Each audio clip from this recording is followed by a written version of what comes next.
Hello दोस्तों, मैं दिनाथ ठाकुर अपने यूट्यूब चैनल में आप सभी का पुनः एक नए वीडियो में स्वागत करता हूं। दोस्तों, आज हम लोगों का ज्योग्राफिकल थॉट के अंतर्गत 10वां सीरीज है।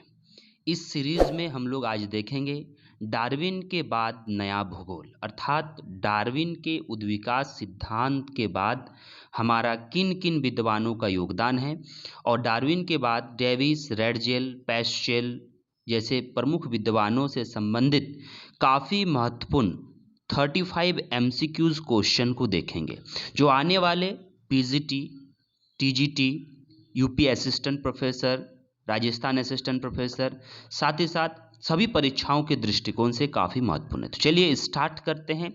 लेकिन यदि आप हमारे चैनल में नए हैं, पहली बार है, तो हमारे चैनल को सब्सक्राइब कर लीजिए, साथ ही लेटेस्ट नोटिफिकेशन पाने के लिए बेल आइकन को दबा दें। तो चलिए स्टार्ट कर।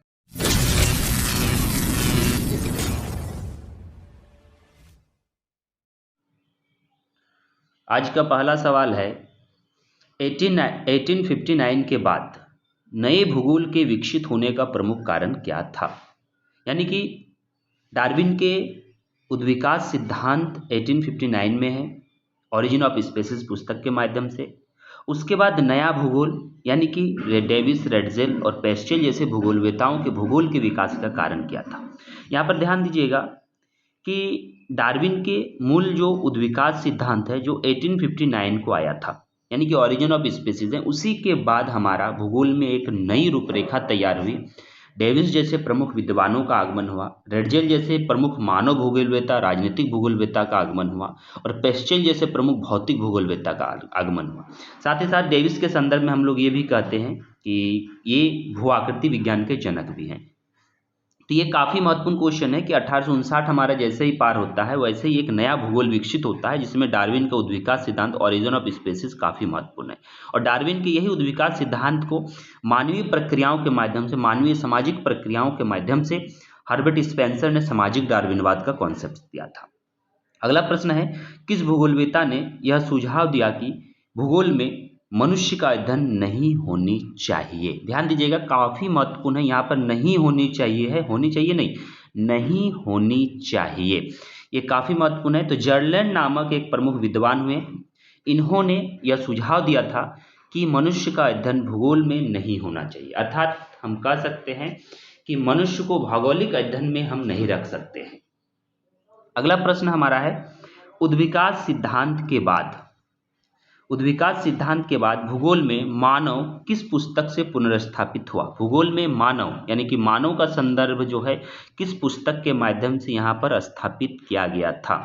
तो हम सभी जानते हैं कि रेडजेल के एंथ्रोपोजियोग्राफी जो पुस्तक थी, इस एंथ्रोपोजियोग्राफी पुस्तक के माध्यम से उन्होंने मानव को भूगोल में एंट्री करवाया। मानव भूगोल के नाम से इन्होंने पुस्तक को ही स्थापित किया था, जिसके द्वारा क्रमबद्ध अध्ययन में नए क्षेत्रों का विश्लेषण किया गया।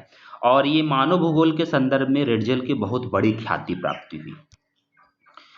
अगला प्रश्न हमारा है, भौतिक भूगोल, मानव भूगोल तथा भू आकृति विज्ञान के जनकों का सही क्रम देखिए। देखिए, भौतिक भूगोल का जनक पैस्चेल, मानव भूगोल का जनक रेडजेल और भू आकृति विज्ञान जियोमॉर्फोलॉजी डेविस, यानी कि इसका आंसर जो होगा बी होगा। एकदम क्रमवार है कि पैस्चेल हमारा क्या है, भौतिक भूगोल है, रेडजेल क्या है, मानव भूगोल है, डेविस क्या है, भू आकृति विज्ञान है। उसके उपरांत है, फिजियोग्राफी पुस्तक के नाम बताइए, मतलब पुस्तक के लेखक के नाम बताइए। फिजियोग्राफी, सिर्फ फिजियोग्राफी, तो फिजियोग्राफी पुस्तक के लेखक का नाम है हेक्सले महोदय ने फिजियोग्राफी नामक पुस्तक लिखा था। इसके उपरांत हम आगे बढ़ते हैं और अगला है, डेविस के सामान्य अपवर्तन चक्र मॉडल में प्रौढ़ावस्था के शुरू होने की पहचान है। ध्यान दीजिएगा कि प्रौढ़ावस्था का शुरू कब होता है। डेविस ने अपने मॉडल में युवावस्था, ध्यान दीजिएगा एक एक चीज, युवावस्था, प्रौढ़ावस्था और वृद्धावस्था, ये तीन अवस्था का बात किया है डेविस महोदय ने, ठीक है। लेकिन यहाँ पे सवाल है कि जो उनका अपवर्तन चक्र जिसमें प्रौढ़ावस्था का शुरुआत कब होता है। तो यहाँ काफी महत्वपूर्ण सवाल है, क्योंकि डेविस का मानना है कि कोई भी स्थलखंड पहले उत्थान करेगा, पहले वो स्थलखंड पूर्णतः उत्थान होगा, उत्थान होने के बाद इस पर जो है हमारा अपवर्तन का कार्य शुरू होगा। उसी प्रकार उन्होंने कहा कि पहले हमारा युवावस्था कंप्लीट होगा। युवावस्था में नदी तेज गति से बहती है। युवावस्था कंप्लीट होगा तब जाके वो प्रौढ़ावस्था यानी मैदानों में प्रवेश करेगा। उसके बाद फिर वो समुद्र तटीय क्षेत्रों जाकर वो समुद्रों में समावेश हो जाता है। यानी कि युवावस्था के कंप्लीट होने के बाद हमारा प्रौढ़ावस्था का शुरुआत होता है। यानी यहाँ सी ऑप्शन में आप लोग देखिए कि प्रारंभिक सतह का पूर्व विलुप्तीकरण। ठीक है, प्रारंभिक सतह का पूर्व विलुप्तीकरण कहने का मतलब है कि युवावस्था का पूर्णतः जो है समाप्त हो जाना और उसके बाद हमारा प्रौढ़ावस्था का शुरुआत होना माना गया है। आता है पॉलिटिक्स ज्योग्राफी रेडजेल के महत्वपूर्ण पुस्तक हैं। देखिए ये मानव भूगोल से संबंधित है। पॉलिटिक्स ज्योग्राफी रेडजेल का काफ़ी महत्वपूर्ण पुस्तक है और इस पुस्तक के माध्यम से रेडजेल महोदय राजनीतिक भूगोल का जनक कहलाया। ठीक है, पॉलिटिकल ज्योग्राफी का पिता कहलाया और ये प्रीवियस ईयर क्वेश्चन में आता है। ठीक है, ये ध्यान दीजिएगा कि ये आपका प्रीवियस ईयर क्वेश्चन में पूछा गया है 2019 में। तो ये पॉलिटिक्स ज्योग्राफी रेडजेल का पुस्तक है और इसी के माध्यम से रेडजेल महोदय को मानव भूगोल का जनक माना जाता है। उसके उपरांत हमारा है पारिस्थितिकी के जनक। अगर ह्यूमन पारिस्थितिकी रहता, मानव पारिस्थितिकी रहता तो हर्लन बैराज होता। ठीक है, ह्यूमन इकोलॉजी हर्लन बैराज, लेकिन ओनली फॉर इकोलॉजी हैकल महोदय। ठीक है, ओनली फॉर इकोलॉजी हैकल महोदय। उसके उपरांत है पर्यावरण निश्चयवाद का प्रतिपादक कौन है। ठीक है, पर्यावरण निश्चयवाद का प्रतिपादक कौन है। पर्यावरण निश्चयवाद का प्रतिपादक यानी आप कह सकते हैं कि इन्वायरमेंटल डिटर्मिनिज्म। इन्वायरमेंटल डिटर्मिनिज्म हम लोग जानते हैं रेडजेल महोदय ने इस कॉन्सेप्ट के आधार पर यह मान्यता है, यह हमें एक संकल्पना प्राप्त है कि इसमें पर्यावरण ही सर्वोपरि होता है। पर्यावरण अपने अनुसार सभी मानव समुदायों को उसके संपूर्ण क्रियाकलापों को प्रभावित करती है। इसीलिए सैंपल महोदय ने कहा भी था कि हमारा जो मानव है वो प्रकृति की उत्पत्ति, अर्थात मानव पृथ्वी की मानव जो है भूतल की उत्पत्ति है। उसके बाद अगला प्रश्न हमारा आता है ओरिजिन ऑफ स्पेसीज, प्रजातियों का उद्विकास किसने लिखा है। तो ये प्रजातियों का उद्विकास सिद्धांत कहें या फिर आप कह सकते हैं ओरिजिन ऑफ स्पेसीज एक पुस्तक है। इस पुस्तक को लिखा है डार्विन ने 1859 में। इसी पुस्तक के बाद भूगोल में नया रूप परिवर्तित हुआ। अगला आता है ब्रिटिश दार्शनिक हर्बर्ट स्पेंसर ने सामाजिक विज्ञान के उद्विकास के लिए किस अवधारणा का विकास किया। किसके सामाजिक विश्व के उद्विकास के लिए किस अवधारणा का प्रतिपादन किया। ठीक है, और ये हम लोग जानते हैं ब्रिटिश दार्शनिक है हर्बर्ट स्पेंसर। और सामाजिक विज्ञान में या फिर कहें सामाजिक भूगोल में मानव की उत्पत्ति, मानव का समावेश का जब बात होता है तो उसे हम कहते हैं सामाजिक डार्विनवाद। डार्विन के ही सिद्धांत से इन्होंने लेकर मानव के समाज में भूमिका को ध्यान दिया और सामाजिक डार्विनवाद के कॉन्सेप्ट्स को उन्होंने माना, सामाजिक डार्विनवाद। ठीक है, अगला हमारा प्रश्न, आगे प्रश्न की ओर बढ़ते हैं। नोवेले ज्योग्राफी यूनिवर्सले 1875 से 1894 नामक पुस्तक के लेखक। तो इस पुस्तक के लेखक हैं रेक्सले महोदय। ठीक है, रेक्सले महोदय ने रेक्लस महोदय ने इस पुस्तक का लेखन किया है। ठीक है, इस पुस्तक का लेखन किसने किया है। तो इस पुस्तक का लेखन आपका रेक्लस महोदय ने किया है। चलिए अगला प्रश्न है मनुष्य को भूगोल के दायरे में नहीं रखना चाहिए क्योंकि उसका वैज्ञानिक विश्लेषण संभव नहीं है। यह कथन किसका है। मनुष्य को जो है भूगोल के दायरे में नहीं रखना चाहिए और अगर हम मनुष्य को भूगोल में के दायरे में रखेंगे तो कहीं ना कहीं समस्याएं पैदा होंगी। ये जर्लन महोदय का कहना था और संकट तब और गहराएगा तब, मतलब कहें कि डेविस का जो सिद्धांत था, डेविस का भौगोलिक चक्र का सिद्धांत, उस समय जर्लन महोदय ने एक काफ़ी महत्वपूर्ण स्टेटमेंट दिया था आपका 1887 में। ठीक है, कितना ईस्वी में दिया था इन्होंने, 1887 में ये दिया था स्टेटमेंट कि सुझाव दिया था और ये विशेष तौर पर जर्मनी के थे। इन्होंने सुझाव प्रस्तुत किया था कि मनुष्य को भूगोल के दायरे में जो है हम नहीं रख सकते क्योंकि उसका वैज्ञानिक विश्लेषण संभव नहीं है। ठीक है, इससे हम्बोल्ट और रिटर के जो एकीकृत भूगोल था जिसमें प्रकृति में परिवर्तन आशंका उत्पन्न हो गया। और साथ ही साथ आपको बता दूं कि यहाँ भूगोल में एक द्विविभाजन हो गया। इस स्टेटमेंट के बाद भूगोल में प्राकृतिक और सामाजिक विज्ञान के संबंध में द्विविभाजन, द्वैतवाद अलग कॉन्सेप्ट आता है और द्विविभाजन अलग कॉन्सेप्ट आता है। तो द्विविभाजन हो गया, यानी प्राकृतिक भूगोल एक तरफ चल गया, मानव भूगोल जो है एक तरफ, यानी कि इनका जो दायरा है वो बदल गया इसी स्टेटमेंट के बाद, जॉर्लैंड के स्टेटमेंट के बाद। और जॉर्लैंड के स्टेटमेंट के बाद ही अगला काफी महत्वपूर्ण प्रश्न है जो आपको मैं रेडजेल से संबंधित बताता हूं, भूगोल का प्राकृतिक और सामाजिक विज्ञान में द्विविभाजन को जोड़ने का प्रयास किया किस विद्वान ने। ठीक है, भूगोल का जो द्विविभाजन हुआ जर्लन के स्टेटमेंट के बाद, उसके बाद प्राकृतिक और सामाजिक भूगोल को जोड़ने का प्रयास किया। ये हम नहीं कह रहे हैं कि पूर्णतः जोड़ दिया, बल्कि उनका प्रयास किया। तो उनका प्रयास रेडजेल ने किया था, और रेडजेल ने मानव भूगोल यानी एंथ्रोपोजियोग्राफी 1882, ठीक है, 1882 में उन्होंने एंथ्रोपोजियोग्राफी लिखा था, और उसके माध्यम से उन्होंने इस सफलता की ओर आगे बढ़ा, और तभी से मानव भूगोल की उत्पत्ति समझे जाने लगी रेडजेल के स्टेटमेंट से। उसके बाद अगला प्रश्न है, फिजिकल ज्योग्राफी नामक पुस्तक 1848 में 1848 में लिखी गई, किसने लिखा? तो ये जो आपका फिजिकल ज्योग्राफी है हम्बोल्ट और सॉमरविले दोनों ने मिलकर लिखा है, इसलिए इसका आंसर जो होगा सी होगा। इसके संदर्भ में जो है भौतिक भूगोलवेता थे दोनों ही, और दोनों ही ने 1884 में लिखा। साथ ही साथ उन्होंने हम लोग कहेंगे कि भूगर्भिक विज्ञान के रूप में भौतिक भूगोल में भी काफ़ी बड़ा जो है योगदान देखा, और बाद में फिर हमारा जियोमॉर्फोलॉजी विकसित हुआ जो डेविस का योगदान है। तो इस तरह जो है यहाँ पे फिजिकल ज्योग्राफी हम्बोल्ट और सॉमरविले ने मिलकर लिखा। इसके उपरांत हमारा जो महत्वपूर्ण प्रश्न आता है, new problem of comparative geography as a search for a morphology of the earth surface. ध्यान दीजिए, new problem of comparative geography as a search for a morphology of the earth surface 1870। इस पुस्तक को किसने प्रकाशन करवाया था, अर्थात किसने लिखा था? ठीक है, ये भौतिक भूगोल के जनक पैस्चेल की प्रमुख पुस्तक है, और ये लगभग 20 वर्षों तक जब ये जर्नल्स थे यानी पत्रकारिता करते थे, रिपोर्टर थे, तब उन्होंने इसके बारे में अध्ययन किया था, और ये भूगोल के विधि तंत्र से संबंधित लेखों में संकलन था, और इनके फलस्वरूप जो है भूगोल में दोबारा वैज्ञानिक भावना प्रवेश हुआ। ठीक है, यानी कि हम कहेंगे कि भूगोल में एक वैज्ञानिक कॉन्सेप्ट इस पुस्तक के बाद फिर से समावेश होता है। उसके बाद आगे आपका आता है कि किस भूगोलवेता ने रिटर के तुलनात्मक विधि को असंभव बताया, क्योंकि उसके आंतरिक विविधता बड़े प्रदेशों की तुलना की थी। यानी कि कहने का मतलब है कि आंतरिक विविधता जो है बड़े प्रदेशों की तुलना की है।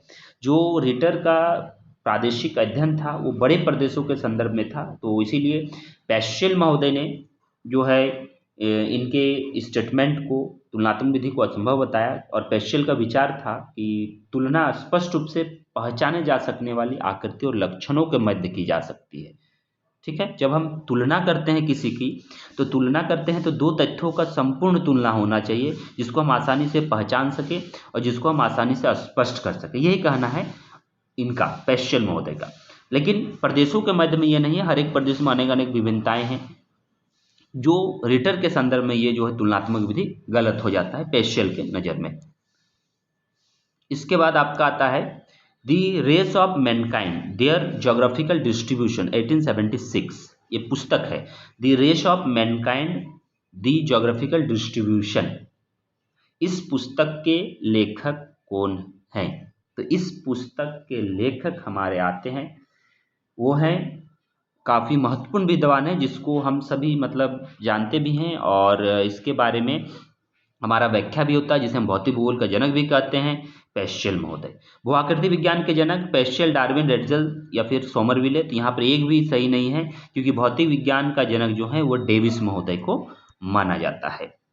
उसके बाद अगला प्रश्न है, लैंडस्केप इवोल्यूशन मॉडल किस विद्वान ने उल्लेख किया था? ठीक है, लैंडस्केप इवोल्यूशन मॉडल किस विद्वान ने उद्भव किया था? देखिए, लैंडस्केप इवोल्यूशन मॉडल के संदर्भ में अगर हम बात करें तो ये लैंडस्केप इवोल्यूशन मॉडल जो है हमारा, ये ज्योग्राफिकल जर्नल 1889 में प्रकाशित हुआ था। ठीक है, ये ज्योग्राफिकल जर्नल जो है 1889, ठीक है, 1889 में ये इसका प्रकाशन हुआ था, और ये इसे हम लोग कहते हैं डेविस का भू आकृति में, जियोमॉर्फोलॉजी में साइकिल ऑफ इरोजन, ठीक है, साइकिल ऑफ इरोजन, उसी को कहते हैं landscape evolution landscape evolution model. तो ये आपका आंसर हुआ डेविस महोदय। डेविस से संबंधित अगला प्रश्न है कि डेविस का मॉडल प्रेरित था। डेविस का मॉडल किससे प्रेरित था? तो डेविस का मॉडल डार्विनवाद से प्रेरित था, ठीक है।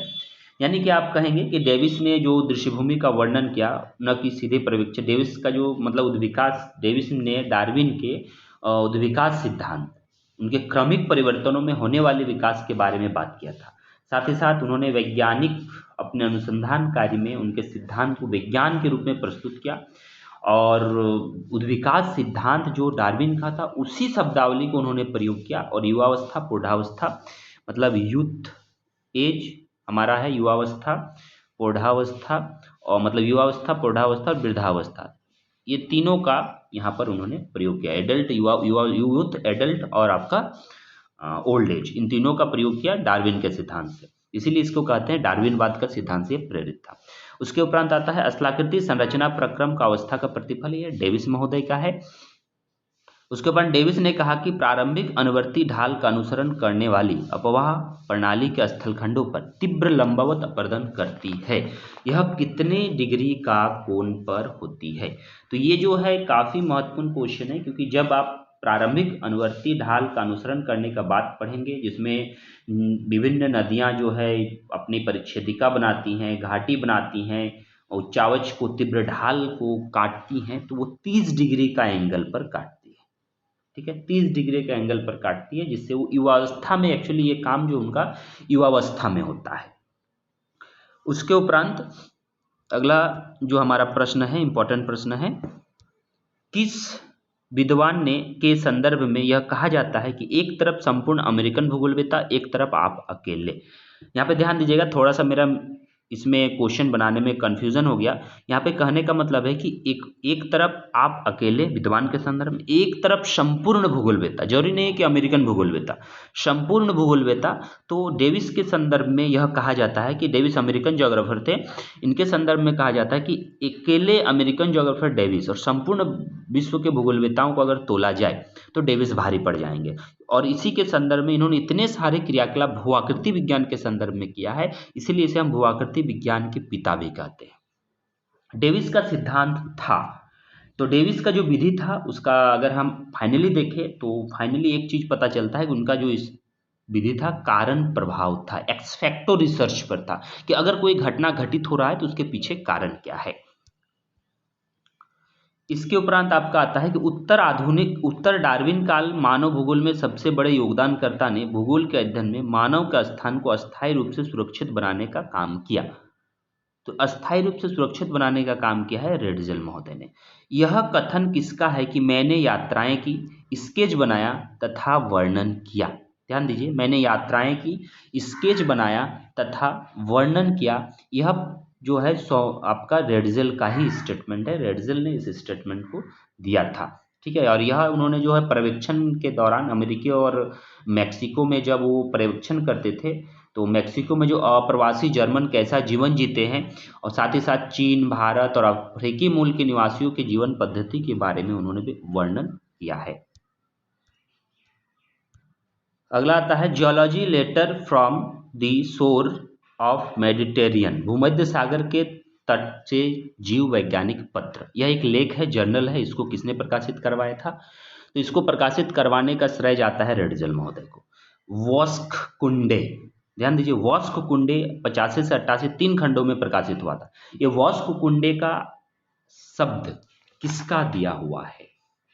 और इसी के संदर्भ में जो है आगे भी अनेक जर्नल्स आते हैं, किताब आते हैं। बाद में जाकर रेकलस का जो यूनिवर्सल ज्योग्राफी आता है, और बाद में फिर पॉलिटिकल ज्योग्राफी रेडजल का आता है। कहीं ना कहीं इस शब्द के बाद ही हुआ आता है। तो ये आपका जो शब्द है रेडजल का ही दिया हुआ है। वॉक्स कुंडे काफ़ी इंपॉर्टेंट है, ये आने वाले यूजीसी नेट के एग्जाम के दृष्टिकोण से भी इंपॉर्टेंट है। अगला जो है पॉलिटिक्स ज्योग्राफी ग्रंथमाला की रचना रेडजल महोदय, जिसके बाद रेडजल को मानव भूगोल या पॉलिटिकल राजनीतिक भूगोल का पिता माना गया। इसके बाद आपका आता है राज्य की जैविक अवधारणा रेडजल की किस अवधारणा के अनुरूप था? ठीक है, राज्य का जैविक अवधारणा रेडजल ने किस अवधारणा के अनुरूप माना। ठीक है, तो अनुरूप माना कहने का मतलब है कि आप जब सामाजिक डार्विनवाद की बातें करते हैं, ठीक है, जब आप सामाजिक डार्विनवाद की बातें करते हैं तो सामाजिक डार्विनवाद स्पेंसर उन्होंने मानव को योगदान माना और उसी के संदर्भ में आगे जाके राज्य जैविक सिद्धांत आता है, राज्यों के संदर्भ में जैविक सिद्धांत रेडजल महोदय का। इसके बाद है गोवा में पुर्तगाली और स्थानीय कोंकणी गृह प्रवास हाउस टाइप में अंतर पाया जाता है, यह किसने कहा था, इसके बारे में किनका राय था, इनके बारे में भी रेडजल का राय था। उसके बाद आपका आता है हिस्टोरिकल लैंडस्केप, ऐतिहासिक दृश्यभूमि की संकल्पना सबसे पहले किसने प्रतिपादित किया। देखिए इसे हम लोग एक्चुअली कल्चरल लैंडस्केप भी कहते हैं, लेकिन थोड़ा सा अंतर है। ऐसे हिस्टोरिकल लैंडस्केप का जो देन है वो रेडजल का है, लेकिन कल्चरल लैंडस्केप के संदर्भ में अगर आप बात करें तो वैसे नॉर्मली कल्चरल लैंडस्केप ऑटो शुल्टर जाते हैं, लेकिन मानव भूगोल के संदर्भ में कार्ल सार्वर। ठीक है, मानव भूगोल के संदर्भ में कार्ल सार्वर। और अंतिम आज का प्रश्न हमारा है the concept of lebensraum for state, राज्यों के संदर्भ में लेवेंसराम का कॉन्सेप्ट, इसके बारे में भी हम लोग जानते हैं रेडजल महोदय। तो दोस्तों ये हमारा कुल डार्विन के बाद का भूगोल से संबंधित 35 प्रश्न था। इन प्रश्नों को जब आप डिटेल्स देखते हैं तो काफ़ी महत्वपूर्ण कॉन्सेप्ट्स भी डेवलप होते हैं। तो दोस्तों इसी प्रकार के वीडियो पाने के लिए आप मुझे कमेंट्स कर सकते हैं, चाहे वो जियोमॉर्फोलॉजी हो, क्लाइमेटोलॉजी हो, ह्यूमन सेक्शन हो, कहीं से भी मैं आप लोगों के लिए हमेशा तत्पर हूं कि कुछ विशेष प्रश्नों का समावेश लेकर आऊं। तो आप मुझे कमेंट करके बता सकते हैं। साथ ही साथ आज आप जो है मुझे फॉलो कर सकते हैं व्हाट्सएप में 911101875114 नंबर पर, और हमें बता सकते हैं कि आपको भूगोल से संबंधित किन बिंदुओं पर चर्चा करनी है। तो चलिए दोस्तों, पुनः इसी प्रकार आप हमारे साथ अंतिम तक बने रहें और पुनः मिलते हैं एक नए क्वेश्चन सीरीज में।